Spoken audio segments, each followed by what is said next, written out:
નમસ્કાર મિત્રો, આજે આપણે 5 નંબર સોળાનું વાવેતર કર્યું હતું. તેનું આપણે ઉતારવાનું કામકાજ ચાલુ છે. જોઈ શકો છો 1 ફૂટ જેટલી લાંબી સિંગ થાય છે અને તેના દાણા પણ તમને બતાવું. જોઈ શકો છો આવા દાણા છે પાકલ સિંગમાં. 5 નંબર ચોળાની વેરાયટી છે ખેડૂત મિત્રો,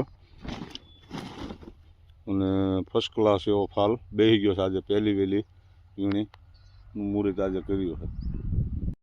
આ મિત્રો સિંગ તમે જોઈ શકો છો, આવડી સિંગ છે 1 ફૂટ જેવડી તો છે અંદાજે. આવડી છે, બધાય છોડમાં એવી જ સિંગો છે. જોઈ શકો છો, આપણે હાથેથી માપી જોઈએ. આવડી સિંગ છે આપણે 1 ફૂટ તો છે જ તે પાકી 5 નંબર ચોળામાં.